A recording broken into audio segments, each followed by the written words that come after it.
अलभ्यशोकाभिभवे यमाकृतिर्विमानना शुभ्रुकुतः पितृगृहे पराभिमर्शो न तवास्तिकः करं प्रसारयेत् पन्नगरत्नसूचयेत्। अन्वयः। हे शुभ्रु, इयम् आकृतिः अलभ्यशोकाभिभवा पितुः गृहे विमानना कुतः? पराभिमर्शः तव न अस्ति। पन्नगरत्नसूचये करं कः प्रसारयेत्? अर्थः. हे ಸುಭ್ರು, ಚಲುವಾದ ಹುಬ್ಬುಳ್ಳವಳೆ, ಇಯಂ ಈ ಆಕೃತಿ ಆಕಾರವು ಅಲಭ್ಯ ಶೋಕಾಭಿಭವ, ಅಲಭ್ಯ ಹೊಂದಲ್ಪಡದ, ಶೋಕ ದುಃಖದಿಂದ, ಅಭಿಭವ ತಿರಸ್ಕಾರವುಳ್ಳದ್ದು, ಪಿತುಹು ತಂದೆಯ, ಗೃಹೆ ಮನೆಯಲ್ಲಿ, ವಿಮಾನನ ಅವಮಾನವು, ಕುತಃ ಹೇಗೆ, ಪರಾಭಿಮರ್ಶಃ ಬೇರೆಯವರಿಂದ ಅವಮಾನವು, ತವ ನನಗೆ, ನ ಅಸ್ತಿ ಇಲ್ಲ. ಪನ್ನಗರತ್ನ ಸೂಚೆಯೇ ಹಾವಿನ ಹೆಡೆಯ ಮೇಲಿರುವ ರತ್ನದ ತುಂಡಿಗಾಗಿ, ಕರಂ ಕೈಯನ್ನು, ಕಹ ಪ್ರಸಾರೇತ್ ಯಾವಾತನು ಚಾಚವಲ್ಲನು.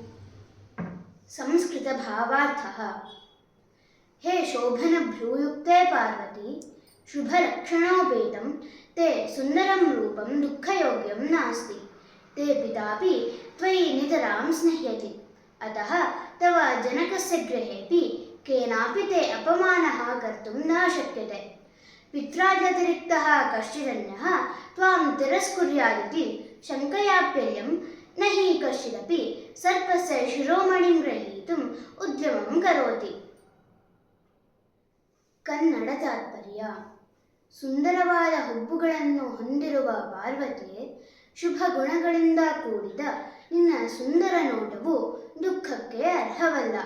ನಿನ್ನ ತಂದೆಯೂ ಸಹ ನಿನ್ನೊಂದಿಗೆ ನಿರಂತರವಾಗಿ ಅಂಟಿಕೊಂಡಿರುತ್ತಾರೆ. ಆದ್ದರಿಂದ ನಿನ್ನ ತಂದೆಯ ಮನೆಯಲ್ಲಿಯೂ ಸಹ ನಿನ್ನನ್ನು ಯಾರೂ ಅವಮಾನಿಸಲು ಸಾಧ್ಯವಿಲ್ಲ. ನಿನ್ನ ತಂದೆಯ ಹೊರತಾಗಿ ಬೇರೆ ಯಾರೂ ನಿನ್ನನ್ನು ತಿರಸ್ಕರಿಸುತ್ತಾರೆ ಎಂಬುದರಲ್ಲಿ ಸಂದೇಹವೇ ಇಲ್ಲ. ಏಕೆಂದರೆ ಯಾರೂ ಹಾವಿನ ಹೆಡೆಯನ್ನು ಹಿಡಿಯುವ ಧೈರ್ಯ ಮಾಡುವುದಿಲ್ಲ. English meaning. O Parvati, you are beautiful and blessed. You don't deserve to suffer. Your father loves you and protects you, so no one can disrespect you in his house. And just like no one dares to touch a snake's head, no one except your father will reject you or harm you. विग्रहवाक्यम्. शुभ्रू शोभना भ्रूः यस्याः सा शुभ्रूः तत्सम्बुद्धौ शुभ्रू. पन्नगरत्नसूचये पन्नं गच्छति इति पन्नगः. पन्नगस्य रत्नं पन्नगरत्नं. पन्नगरत्नस्य सूचिः पन्नगरत्नसूचिः. तस्यै पन्नगरत्नसूचये. पराभिमर्शः. परेण अभिमर्शः पराभिमर्शः. अलभ्यशोकाभिभव. लब्धुं योग्यः लभ्यः, न लभ्यः अलभ्यः. शोकेन अभिभवः शोकाभिभवः. अलभ्यः शोकाभिभवः यस्याः सा अलभ्यशोकाभिभवा. धातुः प्रसारयेत्. प्रसारयेत् प्रसारयेतां प्रसारयेयुः.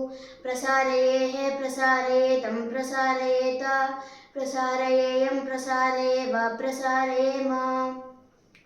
प्र इत्युपसर्गपूर्वकात् सृगतौ इति धातोः निचलतात् परस्मैपदिनः लिङि प्रथमपुरुषे एकवचने प्रसारयेत् इति रूपम्.